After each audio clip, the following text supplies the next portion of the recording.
morning, my dear students. Welcome back to our online classes. Dear students, today's our topic for this video, that is about the agro-based industries. Yesterday in the class we were discussing about the classification of industries on the basis of different criteria, and the first classification that was on the basis of the raw material used for the production. And there I told you that means on the basis of the raw material mainly two classifications are there. First one is agro-based industries and the second one is that is mineral-based industries. So related with the mineral-based industries, tomorrow's lecture it will be about that. Though and today we are focusing about agro-based industries. So what is meant by agro-based industries? Agro-based industries means the raw materials required for the production of this particular item, whatever it is. Mainly the raw materials will be from the agricultural sector mainly. Okay, and in our this NCERT book, mainly we are discussing about two industries of India, agro-based industries. We are doing the detailed discussion in this chapter. First one is that is textile industries, and the second one is that is sugar industry. Then textile industry, there also all of you know that it means like you studied in the previous years, you might have studied that cotton from the we can use the raw we can use the cotton as the raw material. Otherwise silk, that worms we are using, and silk you may be knowing. Otherwise jute, like a different type of these items are there. But here we are doing on the detailed discussion about two type of the textiles. That is, first one is cotton textile and jute textile. Then that's how textile is one topic of discussion, and the second topic is that is about sugar industry. So students, when we are discussing about this textile industry, all of you know that from ancient time onwards, India that is very famous for its textiles, and nowadays we can also say that this is the one and only industry. Textile industry is the one and only industry in which India is self-reliant. That means from the production of the raw fiber from that time onwards, otherwise till the garment production.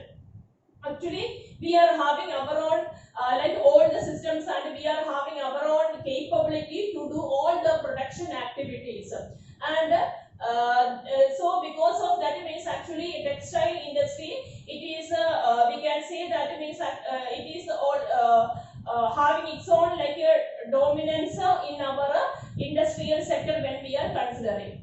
Then students, like just now as I told to you that from the ancient time onwards, our country it is having its own position in the international market when we are considering, and many countries were demanding for Indian cloth from the very starting onwards.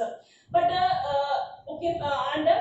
mainly we can say that handlooms and power looms are using for the production of this different techniques, different stages of the production, like spinning and weaving. For these techniques in our different like type of the looms we are using. And when we are considering that time series, when we are considering during the time of the colonial days, means actually we faced a little bit setback from the British manufactured items, because in England the Britishers, they were having their own like in the industrialization chapter, you may be remembering students, they are from the they were having industries, they were having machines and industries, large scale factories they were having, and in these factories they produced the bulk amount of the machine made cloth materials in England, in Manchester. Okay, then when the Britishers were importing this Manchester goods to our country, means actually that was really a setback for the Indian weavers. because comparatively that was cheap and bulk amount of the production and it was taking place. So Indian items they were forced to compete with this machine made items. So that age it was considering as little bit, and really the Indian weavers and those people who were engaged with this sector, really they faced some problems during these ages. Then students, here in the box it is given that the first successful textile mill that established in Mumbai in 1854.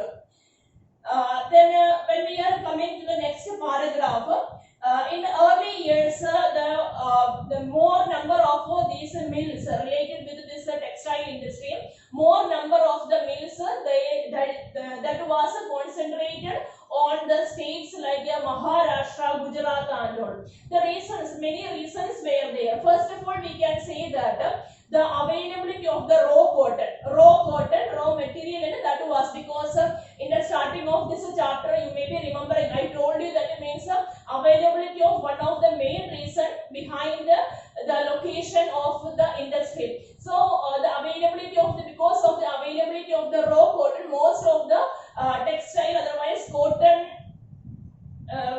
when we are discussing about cotton mill, most of the cotton mill it was concentrated on that locality like Maharashtra, Gujarat side. And the second one, that was it was this locality that was near to many of the port.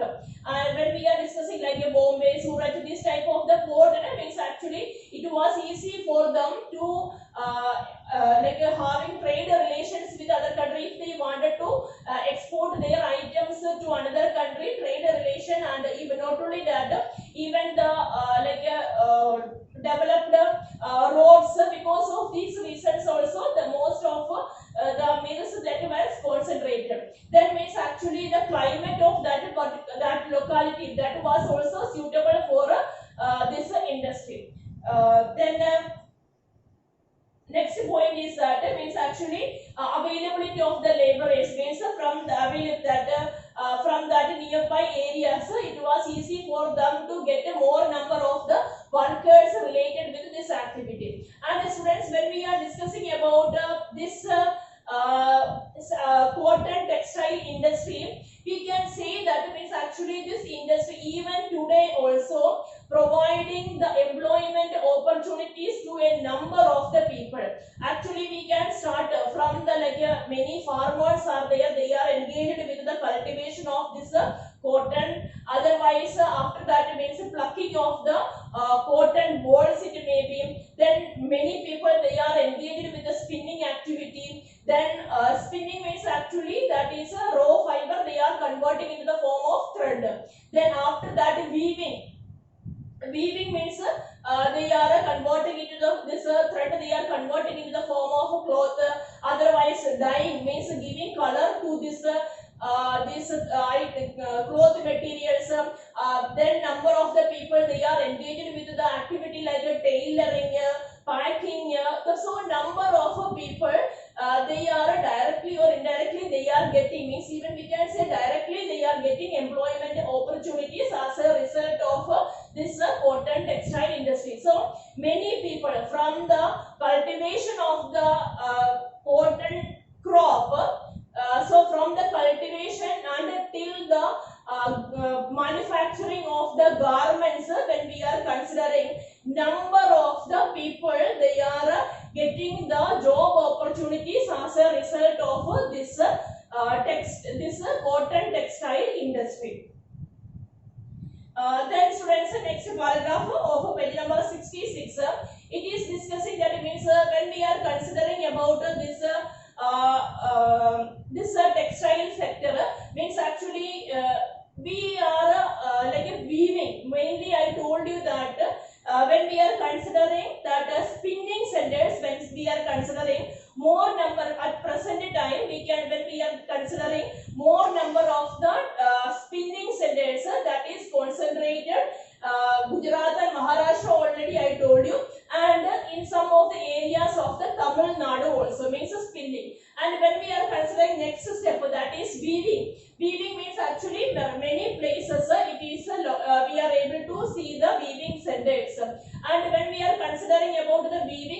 actually there people they are using different methods. Otherwise, patterns also, like you might have heard about like silk, otherwise zari work. Most of you might have heard embroidery work. The different type of the designs they are making. So all this will be coming in that area. So mainly spinning means we can say three states it is given in the book, but actually after that means it will be transported to different places, and many places the next levels it will be taking place. Then students, India it is famous like for the cotton textile from the very like we started starting onwards, ancient time onwards, our cloth materials that is world famous. And even when we are discussing about the chapter of nationalism in India, there I told you about the flag designed by Mahatma Gandhi, one tricolor flag, and there we were discussing that it is having a spinning wheel at the center. Then also I told you that means Mahatma Gandhi have given focus, otherwise he was giving the message about self-reliance.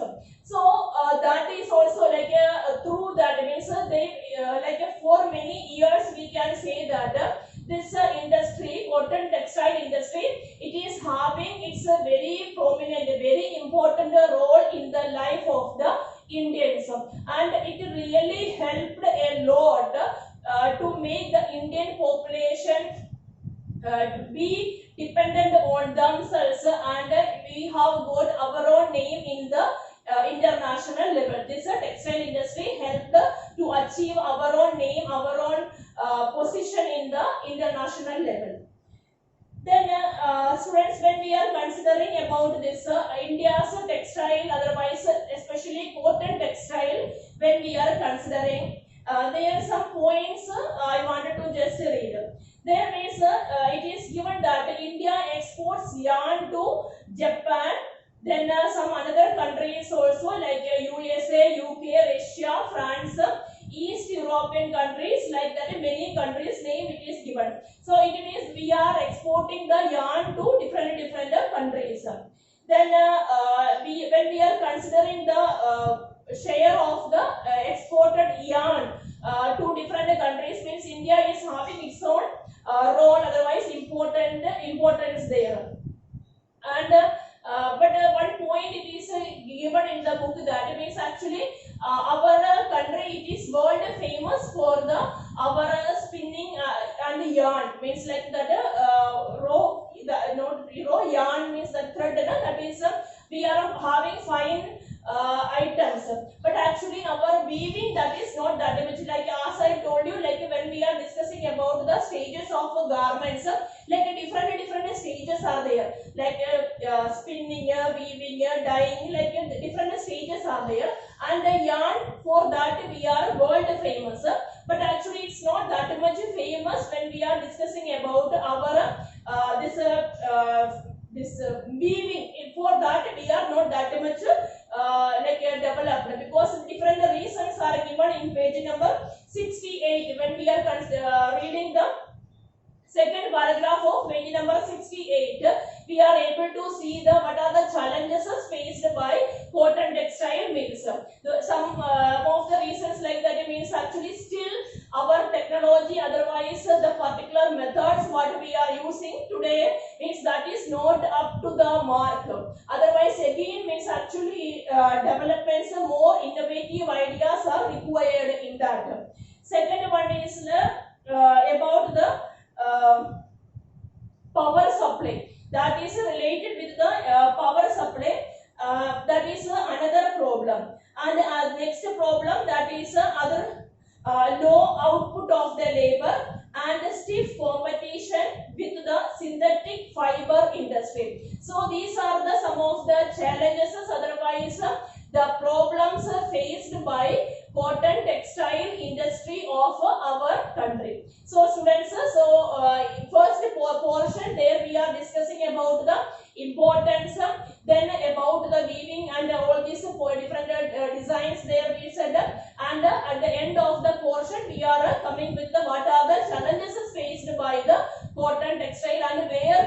upgraded. Means still we have to focus more in some of the areas. Then only the real outcome we are able to get from this. And as the next part, cotton already I told you. Second point, that is about the jute textile industry. As all of you know, jute means already means what is coming in our mind. Jute means already it will come about the idea something related with the Hooghly river, then that Kolkata side, West Bengal side. These ideas it is coming in our mind because many times we studied about this portion either in the previous classes or something like that. Then jute industry, that is also means like another second one of the important textile industry of our country, and major part of the jute this industries that is of our country India, that is concentrated on the basin of the river Hooghly. Then before means actually we were having number of industries, means jute industries we were having, but after the partition this major part of this many jute industries that became a part of the present day Bangladesh. Then India is the largest producer of raw jute and jute goods and stands at the second place as an exporter after Bangladesh. Means more amount of the jute production and jute textile and jute raw jute we are having, but means some part of the production output we are consuming in our country itself, because now actually even for promoting the jute means government some of the policies also came, and now they have made it compulsory that for the packing that are related with some of the government institutions the jute items bags and all we are using. So anyway, so here itself promotion activities are going on. So bulk amount of the production of the jute is taking place, and we are standing in the second position for exporting the jute items to another exporting, all of you know we are in the second position. So first position is for Bangladesh, and India is the second country where more amount of the jute exporting is taking place. Then students, what are the second paragraph related with the jute textile, that is discussing about what are the factors responsible for the location of more amount of the jute mills in the near the Hooghly basin. That is the second paragraph discussing, and here we are discussing that firstly, as I told you that there is availability of the raw material, as all of you know, that is one of the reason. Second reason is actually related with this production activity. If they wanted to transport their raw material, otherwise the finished product to different areas, then they are using the this water transportation of Hooghly basin. So first one is availability of the raw material, and the second is water transportation related with the Hooghly basin. That is the second reason for the concentration of jute mills near the Hooghly basin. And the third one is from the neighboring states like Jharkhand, Orissa, even from the different part of the West Bengal, they are able to get a number of laborers. So availability of the laborers, that is the another reason for the concentration of this mills in this locality. Then the next is there means actually in that areas not only the waterways, the roadways and other forms of the transportation, that is also easy from that locality. So these are the different reasons for the location of these industries in this locality. And students, when we are considering about this jute industry, that is also facing some of the challenges. Like that means as we have said in the previous there, like nowadays many type of the synthetic fibers are available in the market.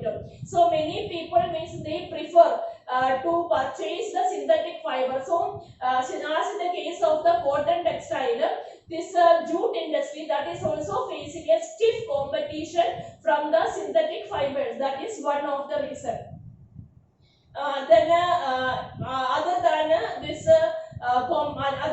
another problem is that from different other countries also they are facing the competition related with the substitute, like not only the India, means another countries are also producing the jute products, like in the case of West Bengal, then Brazil. So that is the another problem. So these are the points.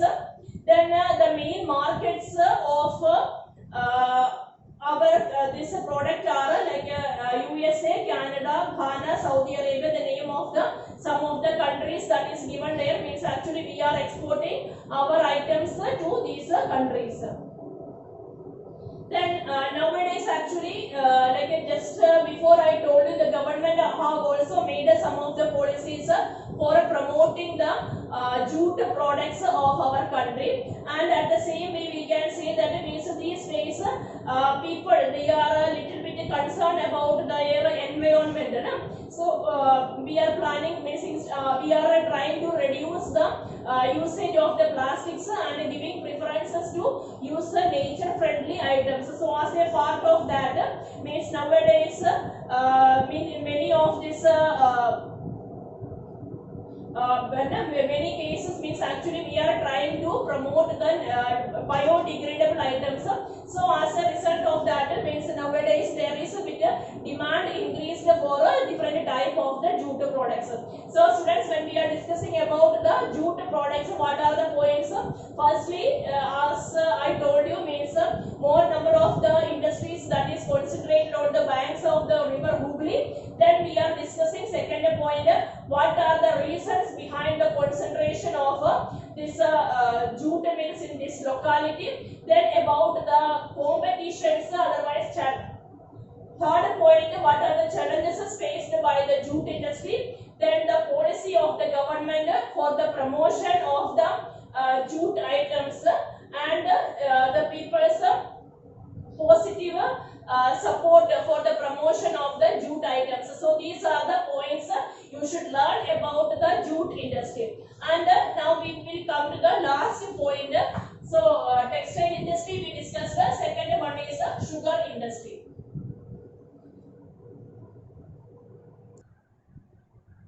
Now students, about the sugar industry, and when we are discussing about the sugar industry, here India stands like in GK you might have studied, India stands in the second position for the sugar manufacturing, and it stands first for the production of wood and khansari, means like that is also product related with this sugarcane industry only. And when we are considering about it's a raw material, it's the raw material actually that is bulky in its nature, but actually as a result of haulage means actually it means the commercial transportation of the raw material from one place to another place. As a result of this haulage, actually what happens, the sugar level in this sugar cost means the level of the sugar cost it reduces. And students, many of the North Indian states like UP, then the Bihar, many states plus Maharashtra, Karnataka, Tamil Nadu, Andhra Pradesh, Gujarat, these are the many states where the mills of this sugar industry they are located. Many are given in our book. Then these days means to the southern side also, like Maharashtra, means western side also this mills start. These days many mills are starting. Then most of the mills it is working as a cooperative society, all of you know. Then most of the sugar industries, sugar mills, they are working in that manner only, like ownership, like a cooperative society, in the form of cooperative society they are working. And students, as the last paragraph of this sugar industry, some of the challenges faced by this industry that is also given, because the first one is seasonal. That is the first challenge faced by by this. It is seasonal in its nature. Then most of the industries we are, as I told you, in the case of the cotton textile, we are using very old and inefficient methods for production, and if it takes time for the transportation of the raw material from the this field to the this mills, it will be affecting the output of this product also. So these are this much about this today's class. So what are the points? As I told you, we discussed about the two type of the textile industry. First one, that was cotton, and the second one jute, and just now we discussed about the sugar industry also. And for all these three industry, it is very important that you should learn about its important points where the mainly it is located, and also you should learn the what are the challenges faced by this industry, because normally question come in that way also, means what are the challenges faced by sugar industry, otherwise jute industry, cotton industry. Even for the board examination also,